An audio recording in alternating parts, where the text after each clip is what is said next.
All right, crocheters, welcome to our next Friday night. This is week 31 on our road to 100 new stitches. It is going to be a little noisy in the background behind me because, as you all are aware, if you're here local, actually pretty much if you're anywhere in the Midwest from, I would say, north or southwest Oklahoma, borderline of Texas, all the way up to probably Indianapolis, Indiana, probably northeast Illinois, you are getting pummeled with rain and hail and thunderstorms. So a little loud in the background if you're following along tonight, but we are still going to make this happen. Everybody stay safe out there, and I hope you're all home and inside and staying dry, but definitely getting some lousy weather this Friday night. Tonight we are going to kind of chase away the raindrops, and we're all hoping for spring. We're tired of the gloominess. I know we didn't get too much snow in the southwest area, Midwest area this year. We only had one snowfall, I think. But we're sort of thinking towards spring. It's the end of or middle of March. Everybody's getting ready for spring break in a couple of weeks at the schools. So in honor of that, we are going to do the Tulip Stitch tonight. So for the Tulip Stitch, I'm going to use 3 different colors. And I'll give you some variations to that if you want to use this for a blanket or maybe a skirt for a little girl, or even like an embellishment on some overalls, on some varieties you can do. So what I'm going to do is make the border color this tan. This is Red Heart medium weight tan. I love this color. I'm using it right now currently in about 3 different projects. So I'm going to use this color as my base. Feel free to use white, black, brown, a darker green, whatever you want as your base color, but I'm going to use this tan. For the leaves of our tulip, this is a Hobby Lobby brand. I love this yarn. I love this green. I've used it on a few things in our project classes and some different things with a few stitches in the past. So this is a really good brand. Another medium weight yarn found at Hobby Lobby. I'm going to use that for my green. Feel free to use any green that you want though for your leaves. Tulips tend to be a variety of bright colors: purple, yellow, pink, red, whatever you want, orange. I'm going to go with this baby pastel pink. This is Lionheart yarn, another medium weight yarn. The reason I'm choosing some different brands and kind of mixing and matches, and I want you to see how they go together and how they can be used together. Instead of a typical just everything the same kind of brand, you can mix and match brands, textures, things like that. So tonight we've got a Red Heart, we've got a Lion brand, and we've got an I Love This yarn. So feel free to pick whatever you want for your colors, because we're going to do a base color, a flower color, and a petal color. Tonight for our needle, if you can see this, let me get our zooming in there. This is a 6 millimeter. A 6 millimeter tends to be the H. These are brand new needles made by me. These are made of resin. This is a blue version. It's got some glitter in there, some marbling going on with some white resin. I make these. I've sanded this one and polished it. It is ready to be used. It is polished hook with the pointed edge instead of the rounded edge. These can be bought in my store for $1 right now. If you need a needle and you are wondering what to try out, what size to go with, H is typically what I like to use when I'm teaching tutorials. These do come marked with what they are imprinted in them. So if you want to purchase these or want to know how these work, these handmade ones that are they're all hand dipped and hand resined by me, and then I polish them and smooth them down, and we've got some ready to go. So you can request colors, glitter, all that good stuff if you want to go fancy or whatever. But we're going to use one of these tonight and show you how those are working also. So a couple of different things going on tonight as we get started. We're going to grab our base color, which again, like I said, I'm going to use this tan. We're going to do our slip knot. And for the tulip stitch, we are going to do a multiple of 3 plus 4. So we're going to chain our multiple of 3, 2, 3. So we've got 1, 2, 3, 4, 5, 6, 7, 8, 9, 10, 11, 12, 13, 14, 15, 16, 17, 18. Now we're going to try that That may be a little long for us. So actually I'm going to go down to 3. 1, 2, 3. We're going to stay at 15 for now because if you've been following along with us on Fridays, I'm trying to make little quilt squares of every stitch that we do, so that when we're done with our 100 weeks, we're going to put all the squares together and have a blanket of our journey. So I like our squares to be about 3 to 4 inches, about 4 inches wide and about 3 to 4 inches tall. Not all of them are exactly a square, they're more of a rectangle, but that's what we're shooting for on this. So I'm going to go with 15. So we want a multiple of 3, and then we want to add 4. So there's my 15, and then here's my 4. 1, 2, 3, and 4. That gives us 3 that equal a double crochet, and then an extra one on each end to do a double crochet to finish out our ends. You'll see that later on in the pattern. But do a multiple of 3 and then plus 4. Now we're going to turn and double crochet back across our chain. I want to skip these first 3. These first 3 stitches right here are going to act like our first double crochet. So if you were able to, you're able to turn the row, that's going to act as our first double crochet and stick up like that. So in the 4th chain from your hook, 1, 2, 3, 4, this one right here, we're going to put a double crochet into this. And we're just going to double crochet all the way down our chain.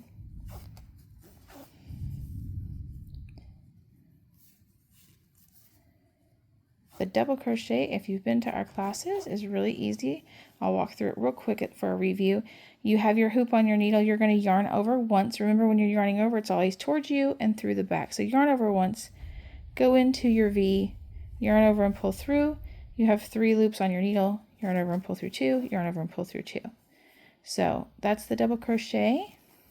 If you need to pause or slow down the video for that, if you're completely new with us, feel free to do that. That's why I don't like to do classes necessarily live, but I do film them in real time right when the class gets posted, because I like for you guys to be able to go back and rewatch things and have the video so that you can understand if you need to slow it, pause it, speed it up, look at it again, set your project down, go back to it, whatever you need to do,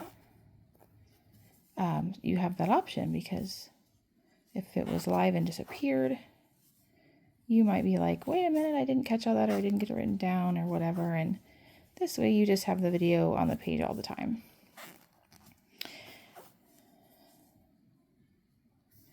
It is the same way with our school account, SKOOL. You've seen that link on there when I posted about the online videos. It's the same way there. Once you pay the $5 for the class, just as the ones that come locally to the class in person, they get to take the actual pattern home for their $5. You can online pay the $5 for that month's class, and you have that class forever. You can download that video, you can print that pattern. It'll stay in your school account. Once you've paid for it, you've paid for it. It's yours. So that don't feel like you ever have to record the videos or write down what's in it. You have the videos forever. I like to do it that way. So there's our base row. We've got our double crochet across. We are now going to change to our green. So if you like to, cut your thread off or change thread, that's fine. If you don't, all you have to do is take your green that you're using,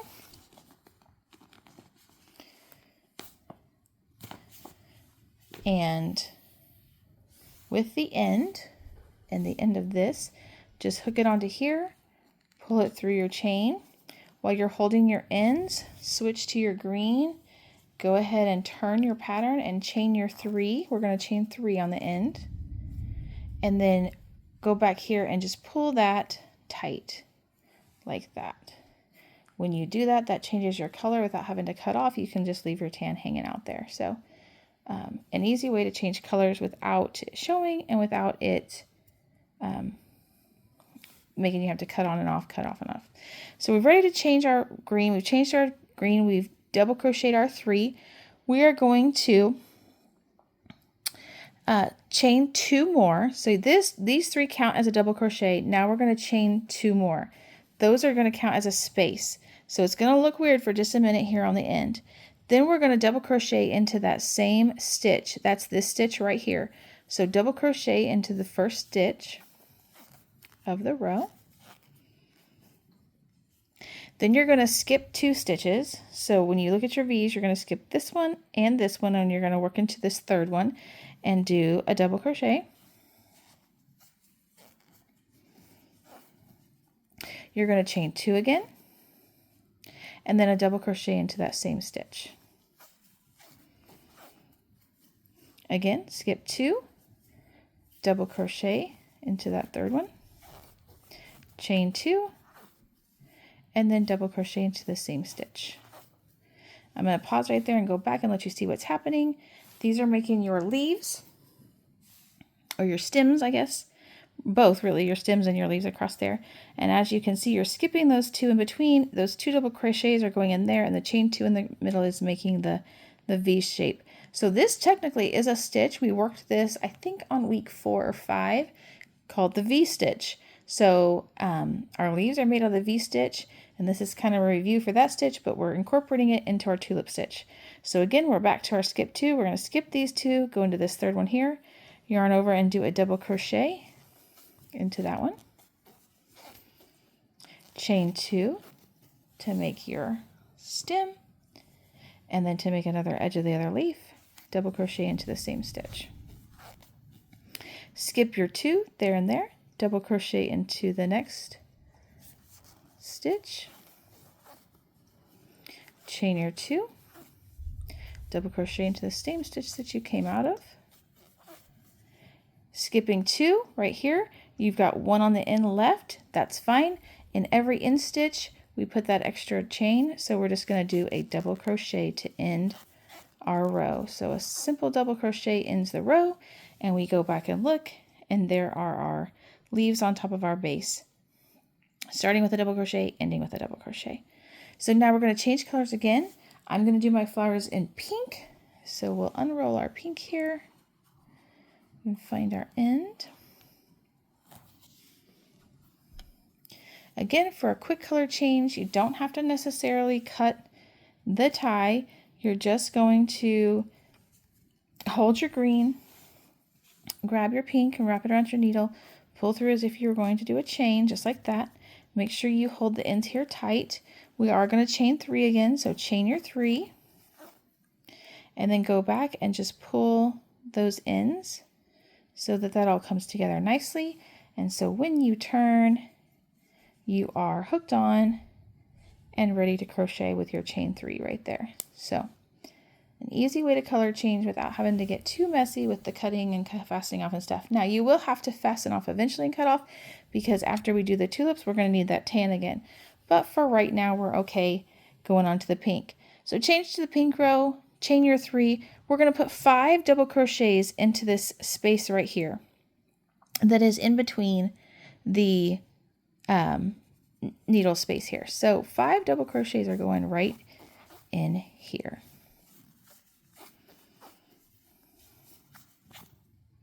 Ooh, pull my needle right on out. Sorry about that.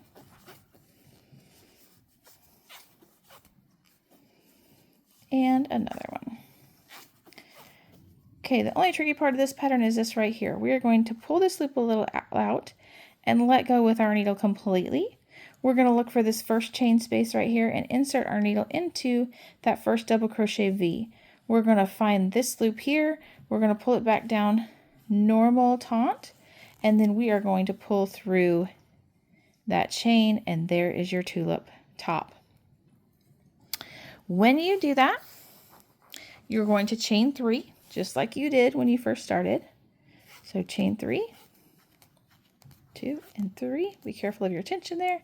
And then look for the next space, which is right there, and put 5 double crochets.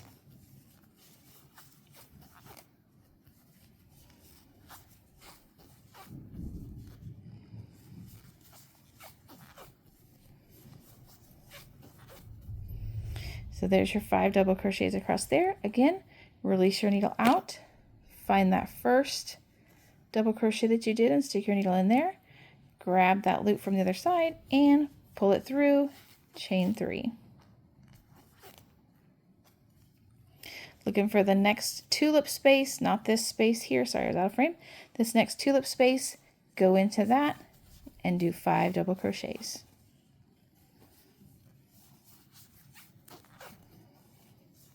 Three, 4, and 5. Again, you're going to release your needle, looking back at your 5 double crochets, find that first one, stick your needle back in the V of it, grab the hoop that you left behind and pull it through with 3 chains after that. Looking for the next tulip space, which is right here, do 5 double crochets into that space.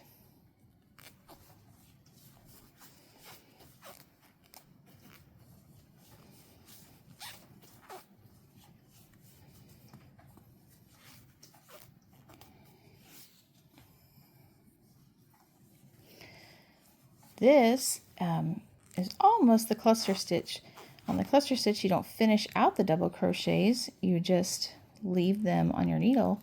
We're finishing them out on here and clustering together by doing this weird insert hook, but you'll find similarities in some of these stitches to where as you get used to doing them, you start noticing similar patterns. So you will begin to start doing that as we get many of the stitches learned on our road to 100. Lots of them incorporate each other when we're doing some of these intermediate stitches that are more intriguing and more higher tech, I guess, that they incorporate some of the other stitches to make the stitch, and so it's kind of neat to watch that. All right, so here we are. We've got one more flower we need to make, and then we're going to be at the end, and I'll show you what we're going to do there. So we're going to go ahead and put our 5 double crochets in here to make our last tulip. Again, you're going to hear the storm behind me tonight, so I apologize, but I think we're all kind of in the storm together, so that's fine. Just going to be the way tonight's going to roll. There's our 5. Again, we're going to release. Go into that first one, pick up our hoop and pull it through, and then we still are going to chain our 3, but what we're looking for here is the last stitch of the row, which is in this chain.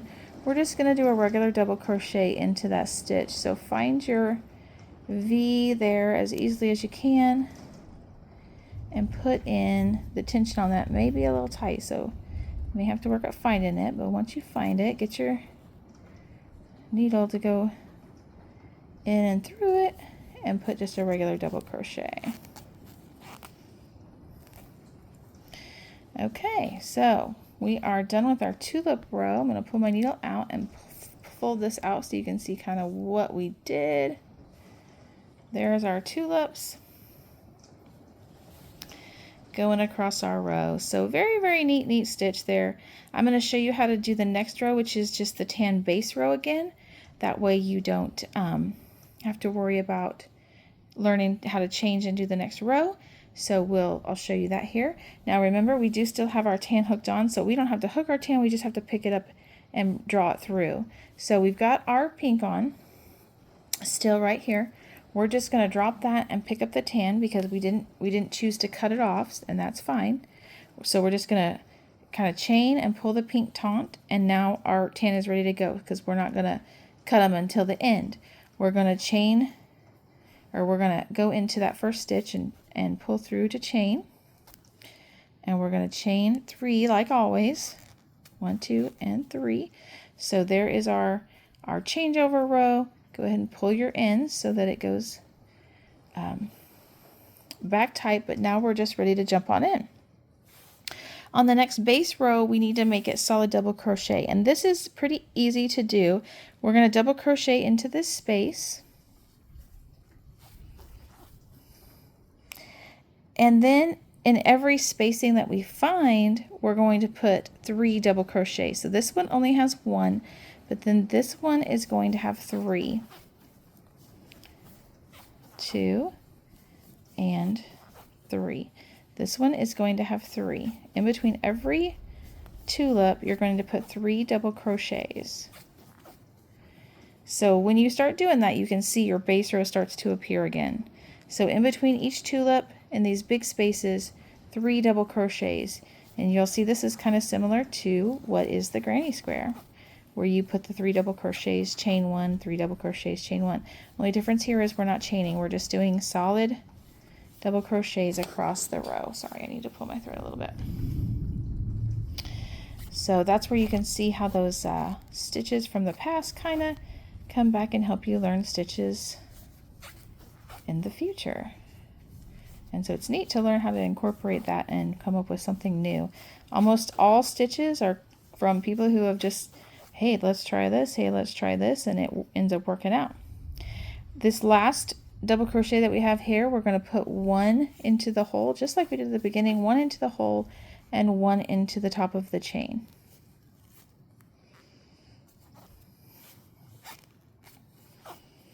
And the tension on that, as you can see, was a little bit tight, and that's okay. We just want to make sure that the needle ends up pulling through it and that you can get your stitch made. So there's our base row, and we're back to where we started. So we'll fold this out and let you see what our square piece is starting to look like. There is our tulips. They do stick out a little bit. They're a little bit 3D. This is a one-sided pattern, so there are no tulips on the back. It's just because you've made those cups, so they all face the same way. So it's only a front pattern piece. You'll start back in with the green. You're going to do the leaves next. So on this, the same thing as what we did before. You're going to come in, and I'll go ahead and walk you through it here. We need to change colors, so you're going to just pick up your green, which is still hooked on because I didn't cut mine off. So you're going to pick up your green and just do your chain, pull it tight. So do your chain 3 and pull your thread tight. So you have your chain 3 there. You're going to chain 2 because that chain 3 acts as a double crochet, remember? So chain 2 and do your double crochet in the same row or the same stitch. I don't know what was on my thread there, a little piece of something. You're going to skip the next 2 and double crochet into that 3rd stitch over. Chain 2, double crochet in the same stitch. Skip 2, double crochet in that 3rd one over. Chain 2, double crochet in the same stitch. Skip 2, double crochet in the 3rd one over, chain 2, double crochet in the same stitch. So as you can see, you're just putting on that next row of leaves onto the, let me unhook my needle there, sorry. Onto the next row. So you're just repeating these 3 rows as you go up and down and up and down and up and down until your desired length. Now I'm going to put another row of tulips on, and then I'm going to do another base row, and that will end the quilt square because it'll be about the size that we need for the quilt square. But you could definitely do a blanket of this. The only thing I want you to notice is there are some holes between the tulips. It's a little bit of a holy pattern, partly because I used the H, and that's a bigger size, and we're using the medium weight. This would be a really good one to size down your needle to say maybe a C or a D, and or even a doily needle, a true doily needle, and do like I would say probably a 7, 8, or 9 on those, and use the doily thread and make a doily out of this. This would be a really good stitch to use for that. But feel free to test it out. Just know it's a little bit holy, so if it's a baby blanket, fingers, toes, things might get caught in that, but you could definitely use this on some different pieces. If you wanted to change it up a little bit, maybe do a piece like this and sew it onto the front of a little set of overalls or a little overall skirt onto the pocket, the front pocket, and then hand sew it on. Lots of ideas with this one. I hope you enjoy the tulip stitch. Hopefully this brings some spring weather after we get this rainstorm in and out of the way. But happy crocheting this weekend, and I will see you guys in the next video. Thank you.